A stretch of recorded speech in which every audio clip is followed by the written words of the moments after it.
At Valles Caldera, the National Park Service is trying to balance access with protecting wildlife and ecosystems, and changes might be coming soon. Last week, we heard from watchdog Tom Reby from Caldera Action. This week, our Land's Laura Pasca sits down with Valles Caldera National Preserve Superintendent Jorge Silva Banduelos as the Park Service works on a new management plan for this special spot in the Jemez Mountains. Hi and welcome. Thank you. Thank you for having me. So you oversee what's arguably one of the most beautiful spots in New Mexico, 89,000 acres in the Jemez Mountains, and the National Park Service oversees it now, but it has a long history with varied management. What has made management of this area so complicated, or what makes it unique? You know, I agree, it's a very inspiring location. The landscape is probably one of the most stunning in New Mexico. And having grown up in Albuquerque, I've had the opportunity to travel all around New Mexico, and this is by far my favorite place and why I'm so passionate about this location.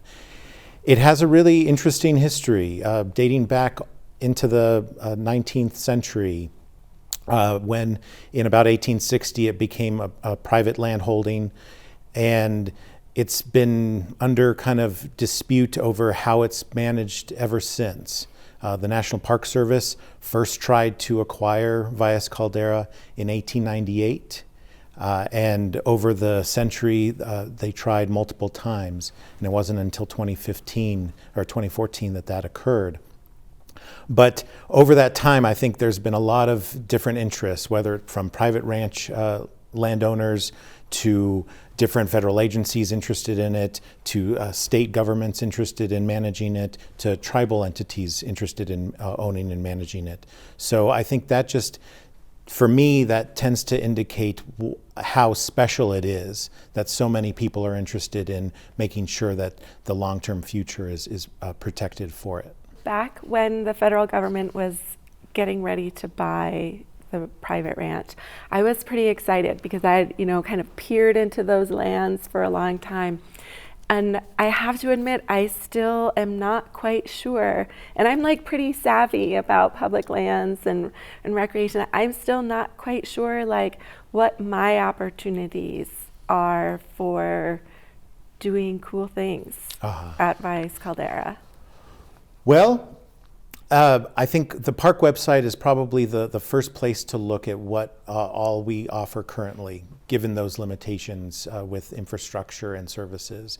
But right now, a lot of those opportunities are related to self-guided recreational opportunities. We have hundreds of miles of hiking trails that are also open to horseback riding as well as mountain biking. That tends to be a little bit unique within the national park system. Most national parks don't allow mountain biking except on paved roads. But to some degree, we're trying to make lemonade out of lemons.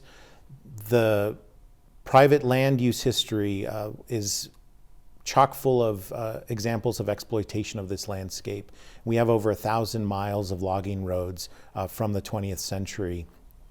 A lot of those logging roads end up being very suitable for something like mountain biking that isn't going to create any more disturbances or impacts to natural cultural resources. So that's a significant opportunity that we can provide that others cannot.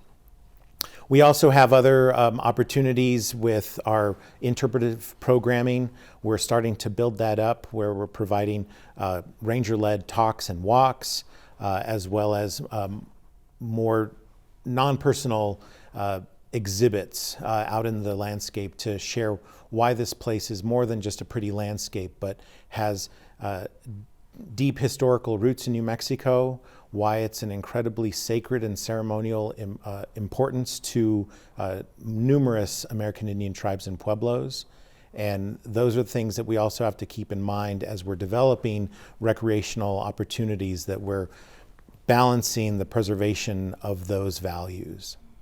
You've been getting some pushback for a new online reservation system that's 35 daily backcountry vehicle permits. What does this mean And how many people are trying to visit? Well, in 2021, we had about 76,000 visitors, and from our visitation statistics in 2015, when we first started taking them with the National Park Service, we estimated there were about 30,000. So we've seen a market increase already. I believe that's going to continue to grow, particularly after we improve our infrastructure and services. But there's a balance, as I've shared before, where we're trying to go with our general management plan right now is first look at our zoning management. And this is similar to any city or a town where you identify where's their residential zoning, where's their commercial, where's their industrial, and you don't want to necessarily mix those. In the National Park Service, we do a similar type of zoning management. And we've identified certain areas in a preliminary fashion where we want to focus more on that visitor engagement zone, where most of our infrastructure, most of our visitor services are going to be located. And then as you branch out from those locations, you have a self-guided zone and then a backcountry self-reliance zone. And the farther you go from these visitor engagement zones, the less infrastructure we're going to have, the more primitive, the more wild experience. And for our backcountry self-reliance zone, we're frankly not prioritizing human uses. We're prioritizing ecosystem services, wildlife habitat, plant habitat, and all of those things that make this place extremely special. So when you go out into the backcountry, we don't want it to become a Disneyland.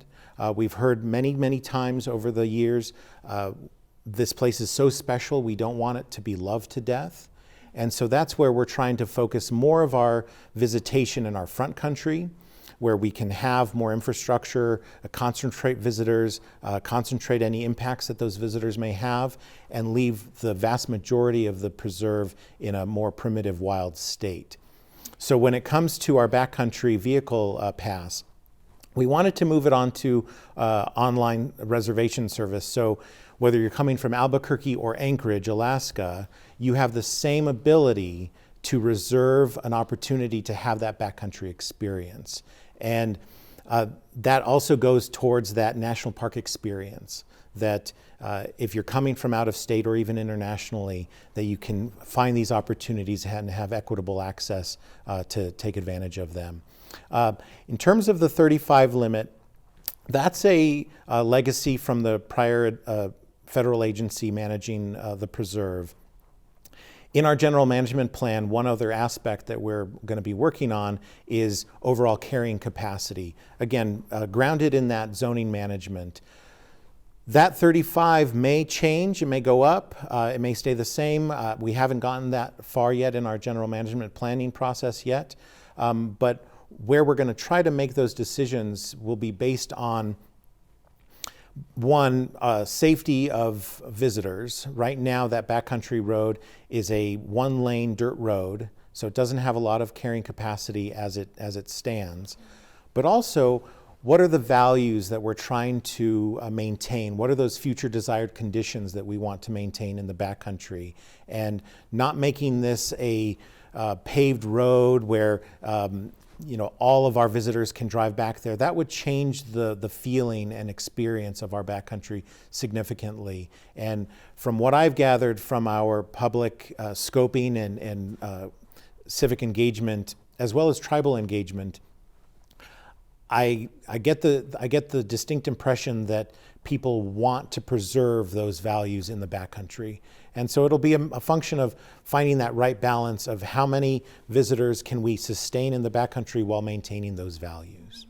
Seems like that balance can be really tricky though, because I'm curious how, if people can't, especially if New Mexicans can't experience those lands firsthand, if they don't get the backcountry permit in time, or they don't know what to do when they get there, potentially it makes people less interested in protecting it for the long term.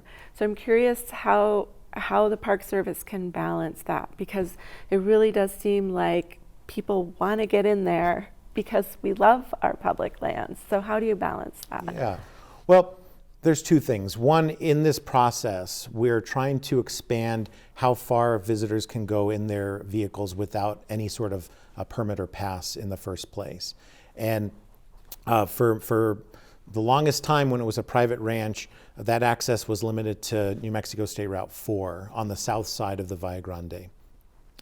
Where we're trying to move our primary front country visitor engagement zone is on the north side of the Valle Grande, where that can serve as a really important point of departure for various recreational activities throughout the rest of the park unit. And we have a lot of other cultural and natural values that we can showcase, like an old growth forest, History Grove in that area, mid 20th century ranch area with a number of historic cabins in that location. And from there, we have a number of trailheads where you can go beyond that. The 2 points that I think are really important, I think we get caught up on we need a vehicle, we need a car to experience our public lands. And I don't necessarily agree with that. That backcountry pass is only for vehicles. If you are on a mountain bike, if you're on foot, if you're on horseback, you don't need any vehicle pass, you don't need any sort of backcountry pass to go beyond that location. So it's how do we engage with our public lands maybe in a different way that it's not so car-centric. And again, this is how we try to preserve those values and experiences that people can have in different forms. But from our general management planning, we are seeking to expand quite considerably how far people can drive into the park unit, and then have trailheads and parking areas in those areas where they can serve as points of departure to other areas within the park where people can go hiking, mountain biking, and horseback riding. Right now, the 35 vehicle limit, as we've identified it, it's not creating any sort of limitation for people wanting to go into the backcountry. If you go on rec.gov right now, all of our dates are still available that have been opened up so far. So I don't believe we have exceeded our capacity for visitation, particularly as most visitors are coming for 1 to 2 hours, and we have ample opportunities and experiences that we can provide in our front country where you don't have to go into the back. Over time, again, with the general management planning, we do have desires to expand overnight camping and backpacking opportunities. That will create an additional opportunity to experience the backcountry and be out there for multiple days. Again, a different way of experience it that doesn't require a vehicle. Yeah. Thank you. I cannot wait to get out there with a backpack someday soon. Excellent. Thank you. My pleasure.